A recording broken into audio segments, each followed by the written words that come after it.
Bapak Joko Suharyanto SEMM. Saya adalah mahasiswa dari Universitas Cyber Asia atas nama Ira Larasati dengan NIM 2202010101027.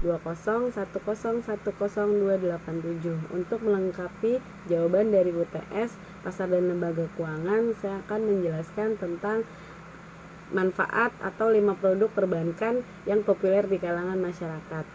Bank merupakan salah satu lembaga yang mudah dikenali oleh siapa saja. Secara mendasar, orang akan mudah mengenal bank sebagai sebuah lembaga yang menyediakan jasa penyimpanan serta peminjaman uang. Kedua jasa tersebut adalah merupakan produk dari perbankan yang kita ketahui hingga saat ini. Namun, produk perbankan di bank tidak semata-mata hanya untuk menyimpan dan meminjam saja. Bank menawarkan berbagai macam produk perbankan. Di antaranya yang pertama adalah tabungan. Produk perbankan pertama dalam daftar ini adalah tabungan yang fungsinya sudah cukup kita ketahui di khalayak umum atau masyarakat. Sesuai dengan namanya, tabungan merupakan sebuah produk perbankan ditawarkan ketika Anda memiliki sebuah atau kebutuhan menabung atau sekedar menyimpan uang Anda. Di luar itu, tabungan juga merupakan produk perbankan yang perlu kita miliki ketika kita bekerja, karena pada saat kita akan menerima upah atau gaji atau penggajian biasanya akan ditransfer melalui bank yang disebut tabungan. Di awal kehadirannya di Indonesia, jenis tabungan yang ditawarkan oleh pihak bank ini cukup sedikit varian. Namun produk perbankan satu ini telah berkembang berbagai macam jenis yang menawarkan keuntungan yang disesuaikan dengan tujuan dalam Anda menabung. Secara umum, tabungan ini juga menawarkan jenis-jenis seperti tabungan haji, tabungan berencana, serta tabungan berjangka. Ketika Anda menyetujui untuk menggunakan produk perbankan ini, Anda pun akan mendapatkan kelengkapan sebagai berikut. Yang pertama adalah buku tabungan yang merupakan bukti Anda terdaftar sebagai salah satu nasabah suatu bank yang menggunakan produk perbankan tabungan. Buku tabungan ini selain itu fungsinya juga sebagai pusat informasi dari segala atau semua transaksi perbankan yang Anda lakukan dalam produk tabungan yang Anda miliki. Selain itu, mencantumkan nama dalam bentuk buku tabungan juga mendapat informasi terkait nomor rekening Anda yang berguna untuk memaksimalkan fitur pemindahan dana dari pihak lain ke dalam tabungan Anda. Kemudian yang akan Anda dapatkan dari tabungan selain dari buku tabungan adalah kartu ATM. Kartu ATM ini selain buku tabungan diberikan kartu ATM. Nah, kartu ATM ini merupakan sebuah fasilitas produk perbankan yang berguna untuk memudahkan Anda pada saat bertransaksi dengan dana yang ada di dalam tabungan Anda. Fungsi kartu ATM yang paling sering digunakan untuk menarikkan dana di mesin ATM atau secara garis besarnya bisa kita sebutkan dengan anjungan tunai mandiri atau untuk membayar belanja atau fitur lainnya yang tersemat pada kartu ATM Anda. Nah, sudah dapat tabungan, dapat kartu ATM, sekarang Anda juga akan mendapat e-statement. Yang di zaman yang serba digital saat ini, kehadiran e-statement merupakan sebuah inovasi produk perbankan yang penting dan memudahkan Anda sebagai nasabah dalam melakukan tracking transaksi yang dilakukan dalam suatu bulan terakhir. Secara umum, produk perbankan ini lebih dikenal dengan mutasi rekening. Perbedaan yang mendasar dari cara Anda mendapatkannya, e-statement secara otomatis akan dikirimkan ke dalam email Anda. Cantumkan sebagai nasabah secara rutin setiap bulannya. E-statement juga jadi salah satu cara bagi pihak untuk ikut berkontribusi dan mengurangi jejak karbon baik dari sisi penghematan kertas maupun proses transportasi. Kemudian untuk yang kedua dari produk perbankan adalah deposito. Deposito ini adalah produk perbankan lainnya yang juga cukup populer di kalangan masyarakat.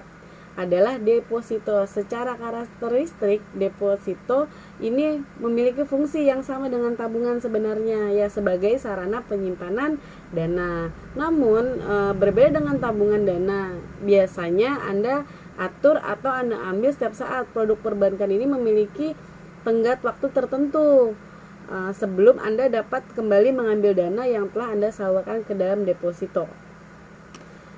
Ya, kemudian untuk dananya sendiri Anda bisa mendepositokan uang rupiah maupun mata uang asing. Ya dibagi untuk deposito dalam jangka waktu dan durasi penyimpanannya.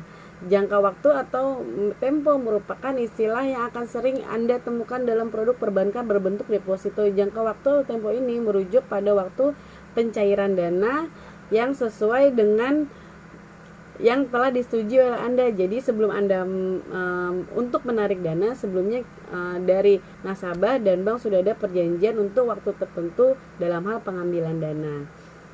Oke, kemudian yang ketiga adalah kredit. Mungkin kalangan masyarakat lebih mengenalnya dengan kartu kredit ya, sebagai produk perbankan. Nyatanya kartu kredit merupakan bagian dari produk kredit yang ditawarkan oleh bank. Produk perbankan kredit ini merupakan salah satu dari 3 fungsi bank yang memastikan untuk dapat membantu masyarakat dengan mudah. Dengan produk perbankan yang satu ini, lembaga bank dapat membantu seseorang atau badan usaha untuk bisa membeli sesuatu barang dan membayar dalam jangka waktu tertentu. Ketentuan tentang kredit sebagai produk perbankan ini juga tercantum pada Undang-Undang Republik Indonesia Nomor 10 Tahun 1998 yang berbunyi, setiap orang yang menggunakan produk perbankan satu ini perlu memahami bahwa adanya elemen jangka waktu, bunga, jaminan, hingga biaya administrasi yang akan diakumulasi pada tagihan kartu kredit tertentu. Ya, selain itu, kredit sebagai produk perbankan juga memiliki manfaat dan mendorong pertumbuhan dan perluasan ekonomi, mengurangi tingkat pengangguran, meningkatkan pendapatan masyarakat yang akan menjadi modal usaha dan sumber dana pengembangan usaha, sekaligus memberi rasa aman bagi penggunanya. Oke, kemudian saya jelaskan lagi untuk produk bank, yaitu yang keempat, yang kita sebut dengan online banking. Produk online banking selanjutnya yang cukup populer digunakan untuk masyarakat dalam beberapa tahun ke belakang adalah online banking. Online banking ini merupakan suatu layanan jasa produk perbankan yang memberikan kemudahan untuk bertransaksi serta mengelola finansial nasabah di mana saja dan kapan saja. Online banking di Indonesia sebagai secara umum terbagi dalam 3 jenis, yaitu SMS banking, internet banking, dan mobile banking melalui aplikasi. Jadi di mobile kita atau di handphone kita itu sudah bisa kita download aplikasi untuk mengaplikasikan online banking tersebut.